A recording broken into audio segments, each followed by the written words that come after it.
Today we make the Pendleton jacket, the creamy jacquard one. Whew, what a journey this jacket has been on. I cut it out about 1.5 years ago in a significantly larger size, tried to make it reversible, tried to flat felt seam the entire jacket, which with this chunky wool was a nightmare. Take for example the underarm area. At this junction you have 4 pieces of fabric converging on one point. With a flat felled seam, that's 3 layers times 4, you got 12 layers of thick wool trying to lay flat within 3/8 inches for the seam allowance. For me, it was not happening. So on this seam, I bound it with bias tape and then tacked it down, which honestly I thought looked pretty cool in terms of the reversible aspect. You would see it on one side, not see it on the other. And where I was successful with the flat felled seam was the body to shoulder junction.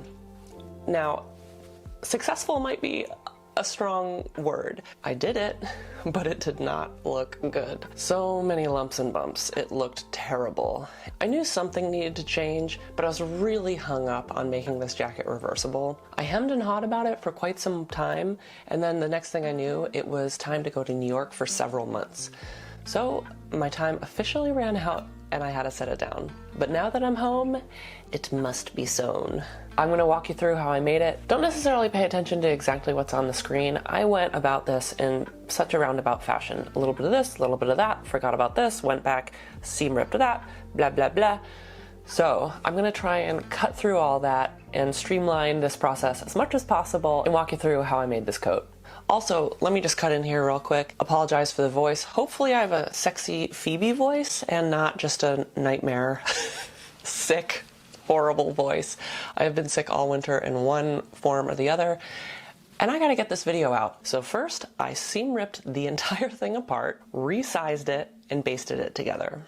Once I got a fit that I liked, I went ahead and sewed the entire thing and then serged off the excess.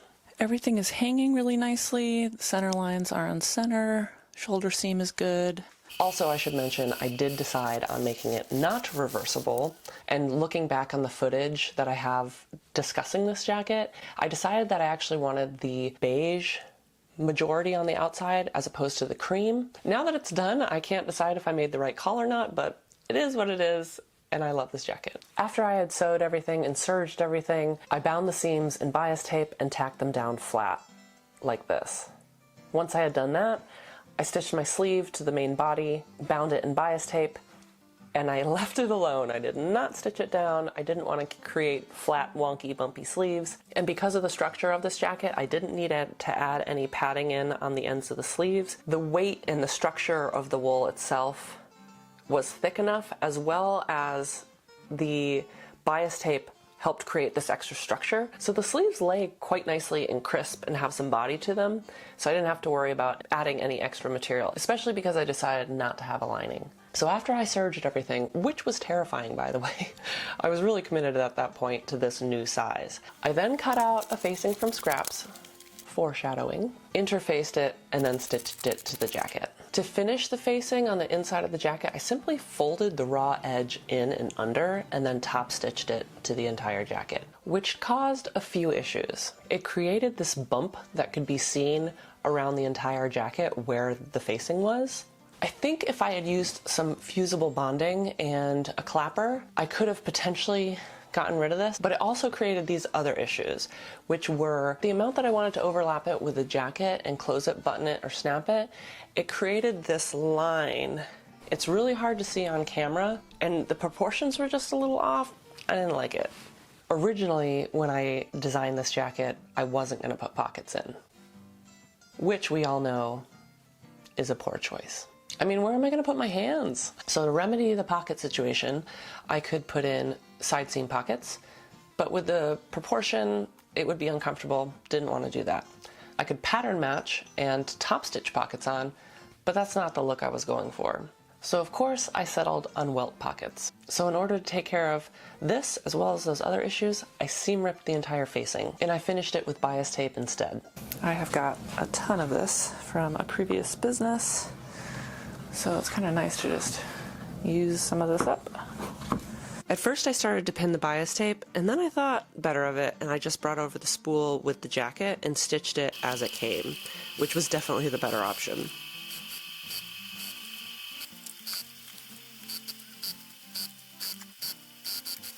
The bias tape went from the front right panel around the back to the front left. I also added a strip of interfacing to the front left panel where I would be inserting the snaps. I settled on snaps because this jacket is just so beautiful. I really wanted the pattern to speak for itself. I did go through my buttons. I have quite the cool button stash that I've found at antique stores and while thrifting. So I was thinking maybe military jacket. Because of the print of the jacket, I thought maybe these pewter owl buttons would fit in. I had these cool snowflake buttons. I had these really cool cat buttons, but nothing was really fitting in. I even tried some jean buttons. So ultimately I settled on these non-shine nickel snaps, which would be inserted into the jacket in such a way that it would make them invisible. But we'll get back to that in a second. Before all of that, I had to get these welt pockets done. I tried on my jacket and I marked out where I wanted the pockets to be. Once I had marked out where I wanted my pockets to be, I interfaced the wrong side of the jacket and marked out where the pocket would be. Then I went ahead and drafted up the appropriately shaped pocket piece for this coat. It's slightly irregularly shaped because when I put my hands into the pockets, they kind of shoot. I knew that they would shoot forward to like the front bottom corner, so I shaped them appropriately. Then I went ahead and cut out one in the wool and then one in this really gorgeous satin material that I bought at the estate sale, of course. It feels so luxurious and soft and silky, and of course was the exact perfect color for this jacket. I serged off the tops. I also cut out my rectangles for my welt. So welt pockets can be done in a variety of different ways. You can do a double welt, you can do a single welt, you can have the rectangular welt piece top stitched on top, you can have it inlaid, and initially I wanted to do the top stitched. You see this done more on a big bulky wool coat to have the welt pocket on the top stitched on both of the short sides. That's initially what I was going for, but when I tried on my jacket, it just didn't feel right. Not to mention the size didn't feel right either. I put my hands in the pockets, I put my cell phone in to make sure that the size was appropriate, but it just felt off. So ultimately I redrafted my welt pieces so that I could have them inlaid and have them be a little bit longer. I also reconsidered where they would be stitched to the jacket. So when you see this footage, the whole thing has been set off just a touch. So don't pay attention to the markings on the interfacing. I had enough overlay with the interfacing, so I didn't bother pulling it up and reapplying it or remarking it. I just went with it. So I recut out my welt pieces and interfaced them. I obviously cut out matching pieces and stitched in one of the pockets just to make sure everything went well. I'm glad I went with the inlaid piece as opposed to the top stitched piece. I then did the other pocket slower so I could show you. So the first step is to stitch on the rectangular welt piece. Now, of course, the first one went super smooth, but when I went to film it, this is what happened. I don't know if you can see the huge mistake that I'm making here. You should put the right sides together and stitch down. Here, I flipped the pocket piece. I don't know what I was thinking. But anyways, this is the first step. I'm gonna go back and fix this in just a second. Okay, so I've got that stitched on halfway through and then ending at my blue marks here. The second step is to then place your lining piece down right sides together and then stitch just over this line again. I'm going to pin mine in place, flip my jacket over, sew from the wrong side of the material so I can see my stitch line. Next, I'll place right sides together again with my other pocket piece, which is my wool pocket piece, and I'll stitch as close as I possibly can to the top of the rectangular welt piece. Okay, I got my two pocket pieces. Now it's time to flip and cut. And again, don't pay attention to these lines. That was for the old pocket style. I altered it slightly. So I'm going to go ahead and snip straight down the center here, leaving about ½ an inch on each side, and then snipping a Y in each end to the end points of my stitching. It'll look something like this.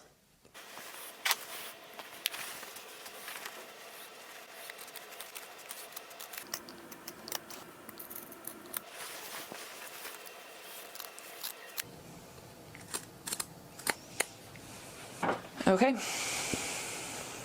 let's flip this inside out, or right side in, I suppose. Okay, so next part, I am going to stitch these Ys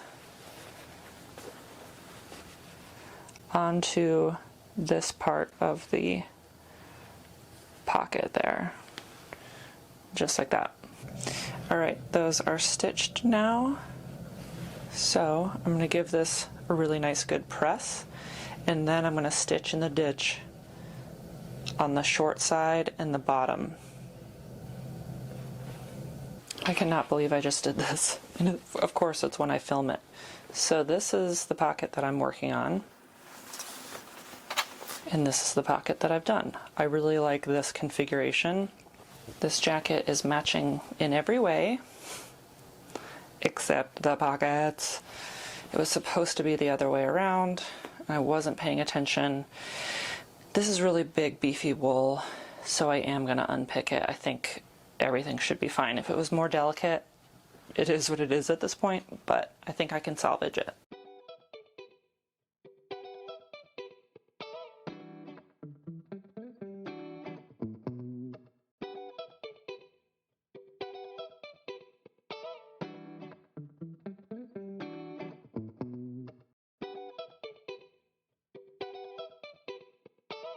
Okay, so far, so good. Stitched on the new piece. Now I just need to get it in the shot. Now I just need to add the lining. Okay. Lining on, let's flip it and hopefully tack down those sides and fix this mistake. Got it. I'm really glad I seam ripped this. This would have driven me nuts, but it was really nerve-wracking. If this were like a super lightweight silky material, or I hadn't interfaced it or something, this would be a little bit scary because of the potentiality of the fabric unraveling. But this is some seriously chunky wool, and it was interfaced, so it was nerve-wracking but very doable. Now that everything is in the right position, I'm going to press again, and then I will stitch in the ditch around there, and then close this pocket, and then I'm done. Sweet. Okay, ditch has been stitched. So now I'm going to stitch the pocket together and then serge the edges.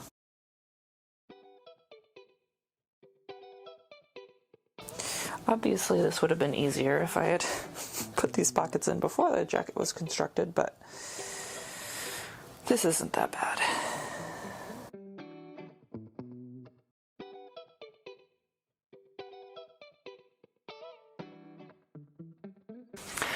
Done! Let's give it a try on. Not huge, but given the size of the jacket, and I love their location. Oh, I'm stoked. Now, because I decided not to line this jacket, I wasn't exactly sure how I was going to finish off the top of the pocket to make it look nice when I opened the coat up. So what I decided to do is just bind the top of the pocket here, not necessarily the bottom, because it's going to be tucked in here. And then that way it just gives everything a bit cleaner of a look. I need to trim up the tails and stuff, but once this gets tacked down, it should look good. And I also trimmed down the interfacing so that there was still enough there, but that you couldn't see it. Ultimately, I'm going to use some fusible bonding and some stitching to stitch this into place, but we'll get to that in a second. Before I do all of that, I need to add my collar. Now, when I was cutting out the facing, I was using scraps and I wanted my pieces to match. You can see that one is in cream and one is in beige. I prioritized the pattern matching over the coloring, and again, I was working with scraps, so I did what I could.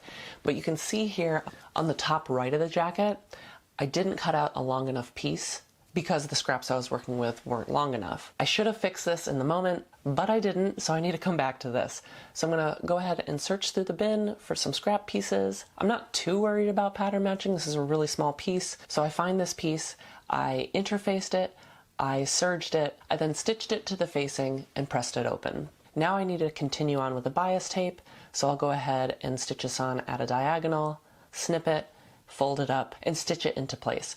Now I can tack that facing back down to the main body of the coat. I'm going to take my collar piece, I'm going to interface one, and then I'll stitch it around the entire jacket. Side note, while I was doing all this, I did try to add in this extra piece so that I could do a detachable snap-on hood. Ignore my mouth and listen to my voice. I have done this kind of thing before, but with ultra lightweight like tech gear. So after spending a majority of the day on this, I realized that this is definitely not gonna work, and the wool is too thick. There are too many layers all converging in the same place, and the front of the collar wants to lay one way while the rest wants to lay the exact opposite direction, and there's really nothing I can do about it. So that means she's coming out. That's what I get for last minute ideas, but I do have an idea for the attachment if I ever get around to making the hood, which is not going to be this winter. So she's coming out, I'll save this piece and cross this bridge if I ever get around to making the hood. What this does mean is that I can attach my collar lining.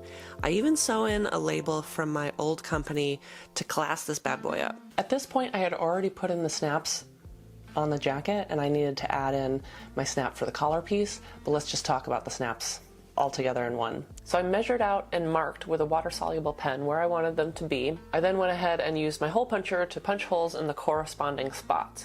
Wherever I punched a hole, I made sure that that area was interfaced. I then used my press with the appropriate bits and bobs to press my snaps into place. I flipped the male and the female sides. Let's see, I put... What did I put? What did I do? Where did I put you? Beep, beep, beep, beep, boop, boop. Okay. Looks like I put the female version, or female snap on the right side and the male snap on the left. I probably would have reversed that. I just took this extra step in my head. The male portion has the unfinished side. The female portion has the finished side with like the nice cap over the top. And I was like, well, that has to be on the outside. And I'm closing my jacket with right over left. But of course, the snaps were going to be invisible, so that was a step I didn't need to take and ultimately probably would have swapped it. No big deal. Unfortunately, the way that I store my like die cast, I don't know what they're called. the pieces that you put in the machine to press the stuff. I store them with a piece inside just so I can like pop it out, and I have so many sets and I don't have a really good way to organize them at the moment. So I store them with a snap inserted into the piece so I can pop that out and check, okay, this is for this is for that, blah, blah, blah. I put the cast into the machine and then put the snap in place, and it had a shiny nickel piece instead of the non-shine nickel piece in place. Take your time when inserting a snap, because holy moly, it took me a long time to pry this piece out. It was real sloppy. It made this huge hole, which made me panic. Ultimately, how I remedied this was I cut out several small pieces of interfacing, pressed one over the other in the spot on the wrong side of the material over the hole. I also stabilized the hole with just a little bit of fabric glue around the outside, so that it shouldn't fray any further. I then hole punched it and then put the appropriate hardware in place. And ultimately, I'm super delighted with my decision. I had some cool buttons, none of them fit the bill, and the snap closures are just chef's kiss. They're perfect. What am I talking about here? Blah, blah, blah, blah, blah. Ah, fusible bonding. Let's talk about you, fusible bonding. And now, for the fusible bonding. You're lucky my microphone stopped working, because I'm pretty sure this day I professed my love for this stuff about 20 times. The plan is to add 2 strips down each front, in between the jacket, front, and the facing, both on the left and the right, and around the back. Once I'm at the iron, I place some clean scrap fabric on top of the wool and steam it. Periodically, I check to make sure that the heat has penetrated through all the thick layers of the wool and heated up the bonding, making it adhere to both the facing and the front. Once it has, I remove the heat and place a clean scrap of wood down. I used to have a clapper, but I found I never used it, and when I moved, I donated it. And honestly, I think this works way better. Hooray, we have adhesion! Now I move on to the other side and the back, placing 2 strips of the bonding material down each section. Steam, clap, wait a minute while it cools down, then remove the wood. And now for the collar. I used so much bonding here, and I would do it again in an instant. This stuff was so incredibly helpful. I will never make a jacket without this stuff again. I can't believe it's taken me this long to use it. Now comes the first of several bonding layers. I add one to the collar lining, where I've folded it up where the collar will be sewn to the body. Now I add a strip of bonding to the upper collar along the fold of the lining, and another strip to the upper collar along the main collar piece.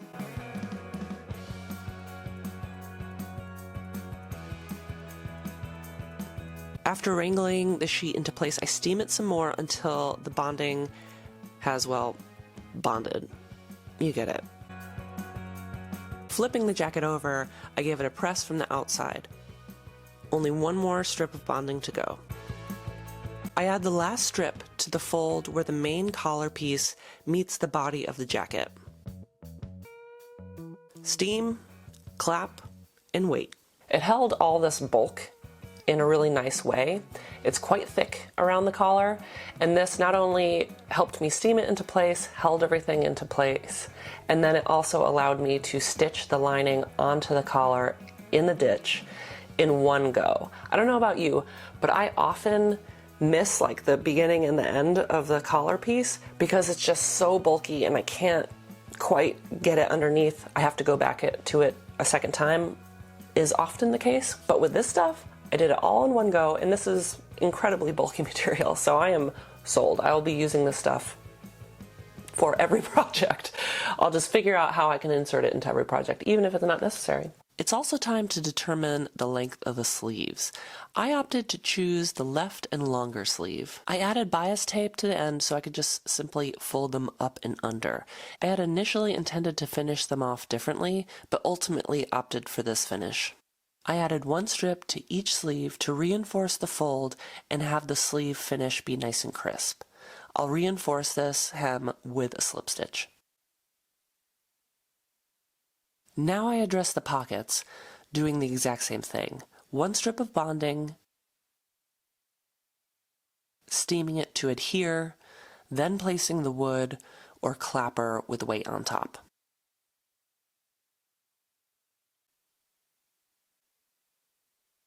Now I'll reinforce with a slip stitch. This worked perfectly, but it's getting late, I am tired, and it's time to set things down for the night. Now that it's the next day, I move on to stitching the sleeve hem, again with a slip stitch. Now it's time to move on the facing. I've already fused the 2 strips of bonding around the whole jacket. Now it's time for a layer of stitches. What I ended up doing was stitching in between the jacket front and the facing. I just grabbed a small amount of fabric so that you couldn't see it from the front or from the inside. This is what the first layer of stitches look like. I'll snug this up and continue on around the rest of the coat. When it came to the pocket area, I was careful to only grab one layer of the pocket. This will keep the facing in place, but keep the pocket functional and reduce any movement.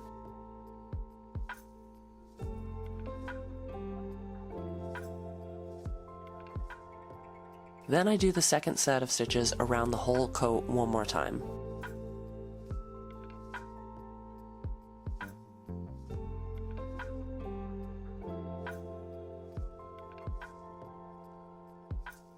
I stitched the 2 layers together all the way down the front panel, along the back, and up the other front panel. I'm showing the stitching with a really loose tension so that you can see it on the screen. But before I tied this off, I did readjust the tension. Time to add the last strips of fusible bonding. I'll put one strip right next to the last set of stitches, then another strip right at the edge of the facing, and underneath the bias tape. After positioning the strips and steaming them, I place the clapper down and wait it to set everything in place while it cools.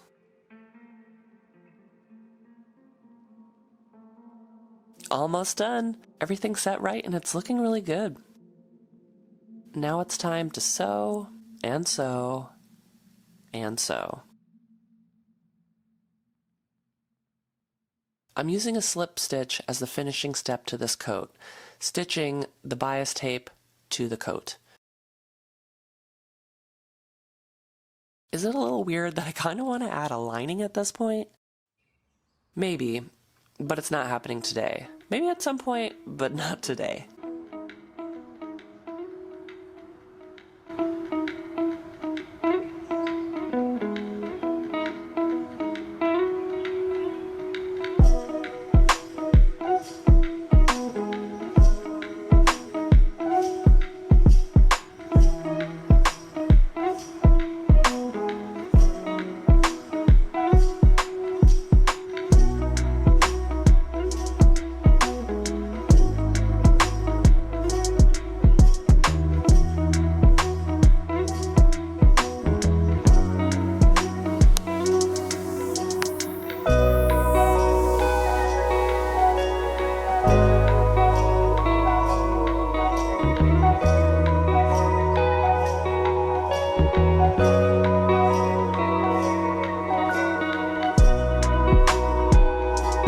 So that's the jacket, but if you could just hold on one more second, I have a really quick announcement. If you've seen my videos before, you'll have known that I have had leukemia twice, and about a year ago, I received a stem cell transplant. I recently had my year anniversary, and I just want to bring a little attention to stem cell donation. Maybe you've heard of stem cell transplants before. 60 Minutes did a piece on it not that long ago. Maybe you'll have heard of bone marrow transplants, kind of same difference. Stem cells are something that your body produces constantly. Being a donor isn't the same as donating a piece of your liver or a kidney or a lung. It's not something that you're going to lose forever. Yes, you are donating cells, but your body is constantly replenishing your stem cells. There are a lot of different types of transplants, and I don't want to get too muddled down, but what I'm discussing is being an adult donor or donating your cord blood. Now, I didn't have an adult match. The only reason that I'm alive is because 2 women were thoughtful enough to donate their umbilical cord blood.